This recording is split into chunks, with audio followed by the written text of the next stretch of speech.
Hey guys, John from Bike Fit Advisor. So if you're one of those cyclists that suffers from hand numbness or tingling and problems with your hands on the bike, there's definitely some things you can do. Obviously, I've gone over this in the past, and I'm sure I'll do videos further into the future about this, but there's a lot of bike fit changes that you can make to help with this. There's also things equipment-wise that can help, some that don't help as much. That's actually another video all in itself as far as when we're talking, you hear a lot about, especially with carbon components, about what improves dampening of the ride or vibration dampening. And one of the areas that I'll go into in a future video too is about really good quality carbon handlebars can have an effect. Other parts, maybe not so much, but good carbon handlebars can do the trick some of the time, or at least help take the edge off.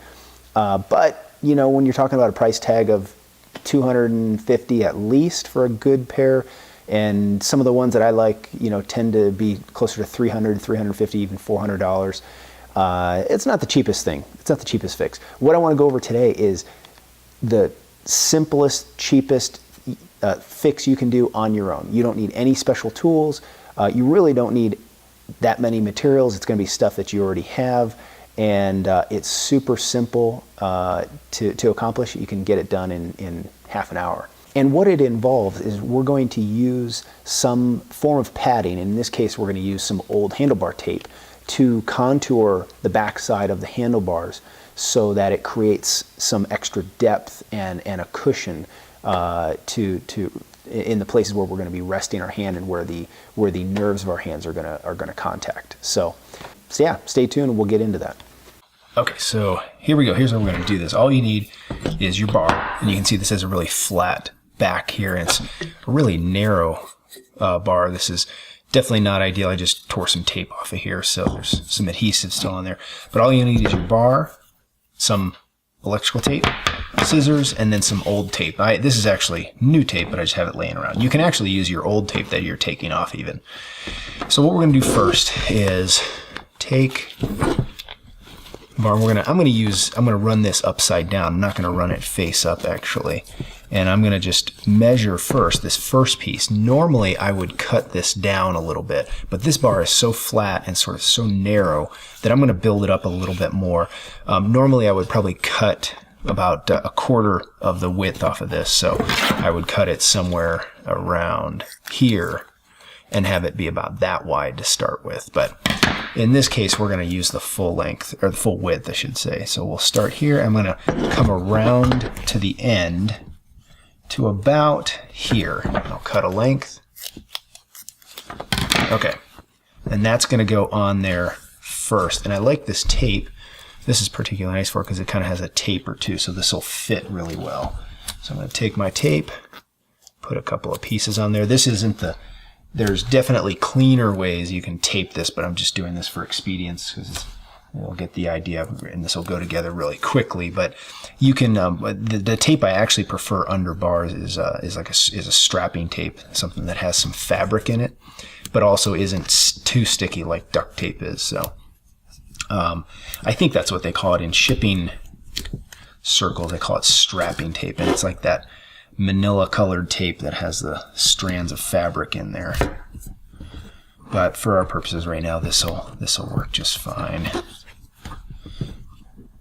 The reason I don't usually like to use this as under bar tape is over time this gets really gummy underneath the handlebars. So okay, so we have our first piece on there. Now I'm going to take our now I'm going to take this second piece and we're going to make it not as long as the first and also not as wide. So I'm going to first measure the length. We're going to go and leave about that much off on this side, maybe a little less than that, maybe about there and about there. Well, so we'll cut it about this length. And yeah, that should be good. So, and I'm going to cut the width. We're going to cut this down just a little bit, probably about a third or so. And this, you know, you can do this as exact as you want. It doesn't have to be absolutely perfect, because a lot of this, it does get kind of buried under the handlebar tape. So it'll smooth out the rough edges, if you will, if you don't cut it exactly perfect. But I'm going to place it kind of right in the middle here, and then another couple of pieces of tape to hold that one on. And I'm going to do, since this bar is so flat, I think I'm going to do one more, just a bit shorter than that one. Cut it about this length, and cut it narrower still, probably about right down the middle, about half the width. And this doesn't look like much when we've got this on here, but this is actually going to be, this will work really well, I think.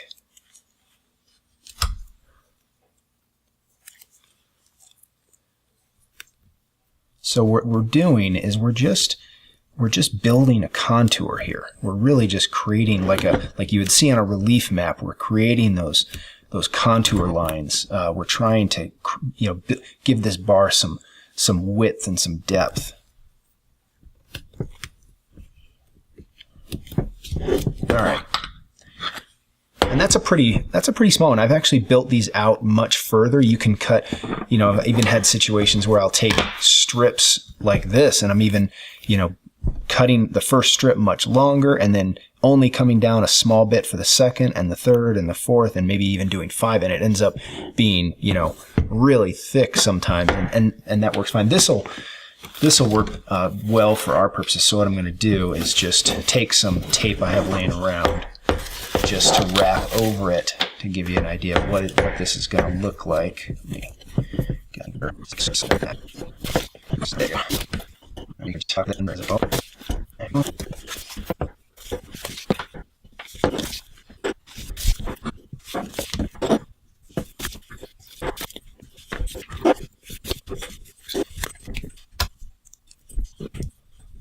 Okay, so now we can see, and this, like I said, this is a fairly small one, but that's going to work out really well, because now you can see the difference in the shape of the bar here and how wide that is there, and we've sort of kind of created a little flat surface here, and compare that to this side here where we have, really a very abrupt round bar. And I know most bars aren't this bad, but what happens is when you take an even nicer bar than this, something that's a little bit nicer, and you do this, it just creates an even better contour. And as I said, you can keep building this up even more. The reason I kind of like to use that tape and I put it on the back side is what it does as we're, when we have our normal hand position on the hoods, it creates this soft zone behind the bar, which is a lot of times where we end up with our where the ulnar and the median nerve run. That's what's going to be contacting, is in that soft area there. So having that give behind the bar can be helpful.